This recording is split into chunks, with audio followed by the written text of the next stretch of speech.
राजस्थान में मौसम के मिजाज के साथ ही राजनीति का मिजाज भी गर्म है।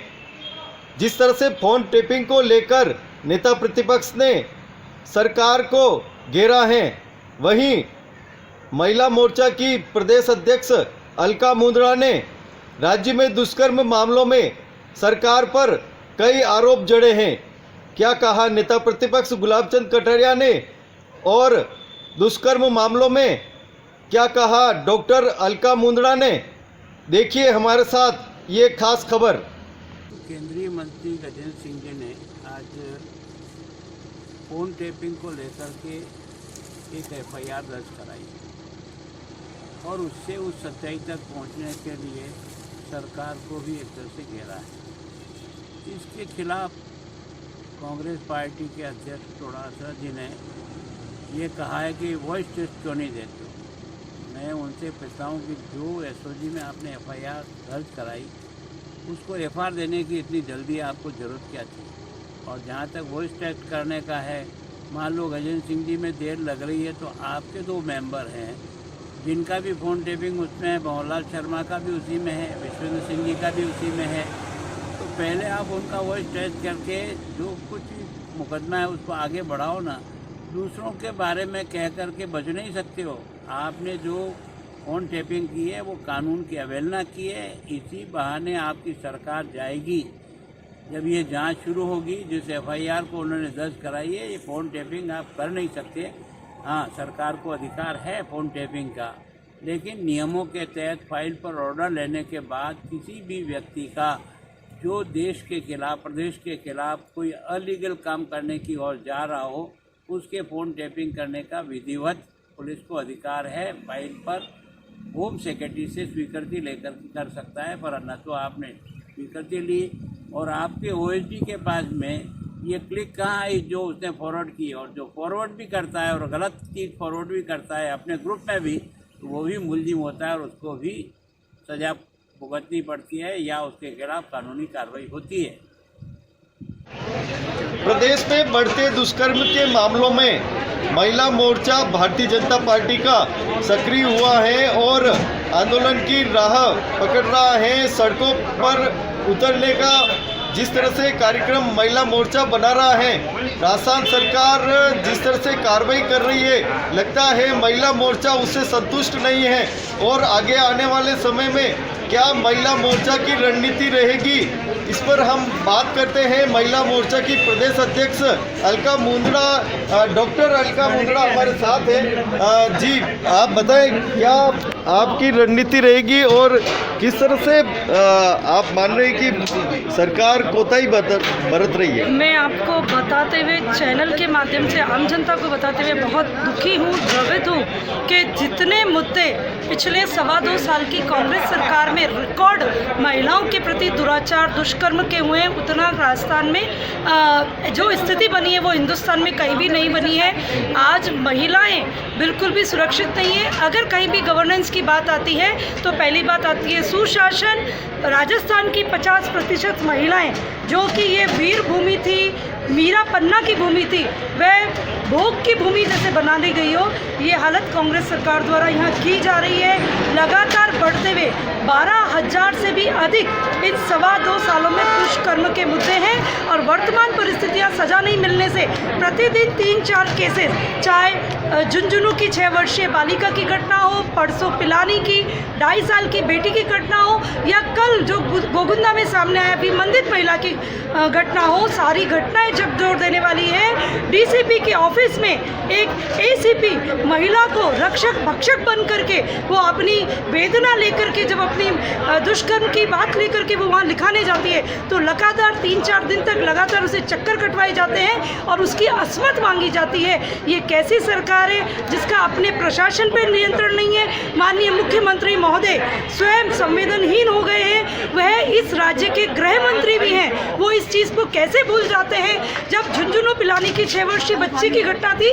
जयकोलोन में हमारा प्रतिनिधिमंडल पूरी रात से उस बच्चे को संभाल रहा था, उनकी सेवा शुश्रूषा कर रहा था दूसरे दिन सुबह मुख्यमंत्री जी के यहाँ से कोई भी दिन तक भी वहाँ कोई न तो प्रतिनिधि पहुँचा, न सरकार का कोई कर्मी पहुँचा, और उस बच्ची के साथ भी उनका परिवार इतना डरा दिया गया था। ऐसे ही मैं बताना चाहती हूँ, वो वहाँ पर 500 मीटर दूर पे मुख्यमंत्री जी किसी बात को लेकर के पैदल मार्च कर रहे थे, पर क्या उन्हें यह नहीं लगा कि उस बच्ची से परिवार से आके मिले।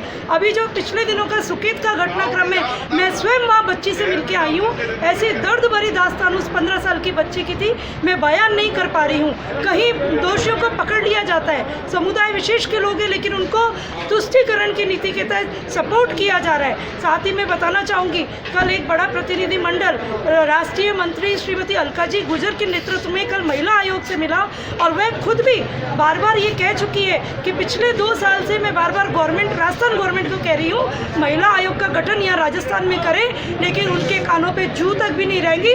राजस्थान में महिला आयोग नहीं है, और सुनवाई बच्चियों महिलाओं की करे कौन, इसको लेकर के, इस मुद्दे को लेकर के हम लोग कल दिल्ली जाके आए हैं। महिला आयोग की राष्ट्रीय अध्यक्षा से मिलकर आए और मानव अधिकार आयोग में जाकर आए हैं। उन्होंने हमें कहा है कि वे तुरंत ही संज्ञान लेते हुए राजस्थान का दौरा करेंगी, और आगामी 6 अप्रैल को उनका दौरा भी प्रस्तावित है। शायद इस सरकार को कुछ समझ में आए और ये अपने कर्मों को कुछ सही कर सके, और प्रशासन और पुलिस को कुछ मुस्तैदी ला सके, ऐसी भावना मुझे रहेगी। लेकिन अगर वो ऐसा नहीं करती है तो वह दिन दूर नहीं, भारतीय जनता पार्टी का पूरा महिला मोर्चा सड़कों पे आंदोलन करता रहेगा, और जब तक उनको जागृति नहीं आएगी या सरकार का तख्ता पलट नहीं जाएगा, तब तक हम रुकेंगे नहीं, बिल्कुल झुकेंगे नहीं। ये मेरी भावनाएं रहेंगी। हमारे साथ में उदयपुर नगर निगम के पूर्व महापौर रजनी जी डांगी हैं। आप बताएं, जिस तरह से दुष्कर्म के मामले, वैसे कई मामले आए हैं एक साथ, तो क्या कहना है आपका?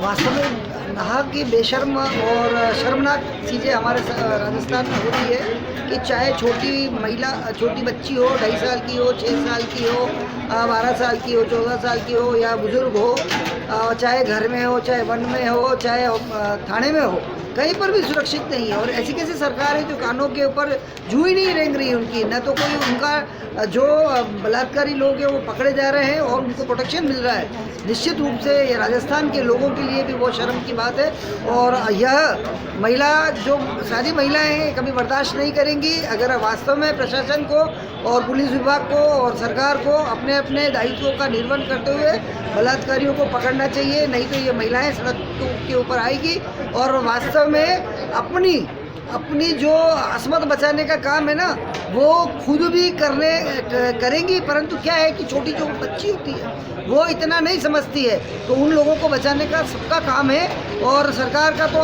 बिल्कुल नहीं हो, तो सरकार अगर नहीं कर सकती है ना, तो उनको इस्तीफा दे देना चाहिए, कोई फर्क नहीं पड़ता, दूसरी सरकार आएगी वो इस काम को करेगी। आप बताएं, उदयपुर जिला प्रमुख हैं आप, ममता कुंवर सिंह जी। जी आप बताएं, आपके इलाके में एक बहुत ही घिनौना कृत्य हुआ है, क्या आपका कहना है? गोविंदा में विमंदित युवती के साथ में जो घटना घटी है वो बहुत शर्मनाक घटना है। कुछ बाइक सवार लोगों ने उसके साथ ये ऐसा व्यवहार किया है, वो बहुत शर्मनाक है। और महिलाओं के प्रति जो ये अपराध बढ़ रहे हैं, उनकी रोकथाम के लिए सरकार को कठोर कार्रवाई करनी चाहिए और महिलाओं को सुरक्षा देनी चाहिए। जो घटना घटी वो बहुत निंदनीय है। आप बताएं, आपका क्या कहना है? जी, महिलाओं के ऊपर जो लगातार अत्याचार, बलात्कार वाले छोटी छोटी बालिकाओं के साथ जो रेप केस हो रहे हैं वो बहुत ही शर्मनाक है। ये बताता है कि जो कांग्रेस सरकार है महिलाओं की सुरक्षा करने में बिल्कुल विफल हो गई है, यानी कि हर तरीके से, वैसे तो हर मोर्चे पे ही विफल है, लेकिन विशेष रूप से महिला, जिसको कि हम देवी की उपमा देते हैं, यहाँ पर जिसको महिला को यत नारीस्तु पूज्यते रमन्ते तद देवता, ऐसी उपमा इस तरीके से हम बात करते हैं, वहाँ ऐसे उस तरीके के क्षेत्र में ऐसे 2 साल की बच्ची, 6 साल की, मतलब छोटी छोटी बालिकाओं से इस तरीके से अपहरण की घटनाएं बहुत ही शर्मनाक है। महिलाएं जहाँ सुरक्षित नहीं है तो ऐसे कांग्रेसियों को यहाँ रहने का कोई अधिकार नहीं है। हैं। एक चीज़ मैं नई बात एक और बताना चाहती हूँ कि महिला के साथ जयपुर के अंदर हॉस्पिटल के अंदर भी वहाँ पर महिला के साथ दुराचार हुआ है और थाने में ही जो है उस वक्त पीड़िता ने मौके पर ही आत्मदाह करने की कोशिश की है। यानी कि इस तरीके की जयपुर जो कि हमारी प्रदेश की राजधानी है, उनके नाक के नीचे गहलोत सरकार की नाक के नीचे अगर इस तरीके के कृत्य इस तरीके के काम होते हैं तो अन्य हमारी महिलाओं का क्या हाल होगा। यानी कि तख्ता पलट करने के अलावा उसका और कोई वो नहीं है। या तो सरकार इस्तीफ़ा दे, गहलोत सरकार इस्तीफ़ा दे, अन्यथा या तो गहलोत सरकार इस्तीफ़ा दे, नहीं तो हमारी महिलाएं पूरे सड़कों पर उतर कर आंदोलन करेंगी, जन आक्रोश करेंगी। आप बताएं किरण जी जैन, आप बताएं क्या कहना है आपका? कांग्रेस सरकार जब से बनी है, जितने टाइम पीरियड में बलात्कार की और महिलाओं के साथ जो घटनाएं हुई है वास्तव में शर्मनाक है। राजस्थान आज नंबर 1 के ऊपर आ गया। जब ये घोषणा पत्र में इन्होंने वादे किए कि महिलाओं को सुरक्षा देंगे, क्या सुरक्षा देगी? थानों के अंदर लिखा होता है कि आम जन में विश्वास, अपराधियों में भय। ये तो उल्टा हो रहा है कि अपराधियों में भी भय और आम जन में विश्वास, पूरा उल्टा हो गया है ये। तो मैं सोचती हूँ कि जो मुख्यमंत्री है गहलोत, उसने कानून विभाग जो है गृह मंत्रालय, इनके पास ऐसा कोई व्यक्ति नहीं है जिसको ये विभाग सौंपे। और कानून व्यवस्था इतनी लचर हो गई है कि महिलाएं आज विश्वास और भय की जगह खुद अपना भय लेकर घूम रही है कि हमारे को सुरक्षा मिलेगी नहीं मिलेगी। इसलिए आज दिन प्रतिदिन महिलाओं के साथ और बच्चियों के साथ जो रेप की घटनाएं बढ़ रही है, मैं सोचती हूँ कि ये बहुत दुर्भाग्यपूर्ण है। और मुख्यमंत्री अशोक गहलोत से कहना चाहती हूँ कि अगर सत्ता नहीं कर संभालने आती है, महिलाओं की सुरक्षा नहीं कर सकते, इस्तीफा दें और सरकार को भंग करें और पुनः भारतीय जनता पार्टी को शासन में स्थापित करें, ऐसा मेरा मानना है। तरीके से पूरे प्रदेश में जो घटनाएं घटी जा रही हैं बच्चियों के साथ, 2.5 साल की बच्ची देखो, 13 साल की बच्ची देखो, 16 साल की बच्ची देखो, झालावाड़ ज़िले में सुकेत में जिस तरीके से हमारे महिला मोर्चा प्रदेश अध्यक्ष अलका जी मुंदड़ा के निर्देश में वहाँ सब लोग टीम गई और जिस तरीके से वहाँ पे घटनाएं घटी है, हमको तो बताने में भी शर्म आ रही है कि हम कहाँ सुरक्षित हैं, हमारी बेटियाँ कहाँ सुरक्षित हैं। हमारी बेटियाँ कहीं सुरक्षित नहीं है। भले थाने में देखो, हमारे एक महिला के साथ में यहाँ पे जो हॉस्पिटल जो सेवा का स्थान होता है, जिस उस जगह भी महिला के साथ इतना घिनौना बेहोशी की हालत में उसके साथ घटनाएं घटी। और हॉस्पिटल जो स्टाफ है वो भी कोई हम लोगों को सुरक्षित हम लोग नहीं समझ रहे। इलाज करवाने के लिए जो महिलाएं आती हैं, हमारी बहनें आती हैं, वो बहुत परेशान हैं। और हम लोगों का तो यही कहना है गहलोत सरकार को, अगर गृह मंत्रालय तो है जो है और मुख्यमंत्री जिसे हम तो यही कहेंगे या तो अपनी कुर्सी छोड़ दें, नहीं हम रोड सड़कों पे उतरेंगे हमारी सारी बहनें, हमारी बेटियों के लिए, हमारी बहनों के लिए। और इतना आंदोलन इस तरीके से कोई रोक नहीं सकेगा। विधानसभा को हम घेरने की तैयारी कर रहे हैं और विधानसभा में उनको हम पहले से आगाह करा रहे हैं, या तो सुधर जाओ, रक्षक ही भक्षक बन गया तो महिलाएं कहीं भी सुरक्षित नहीं हैं।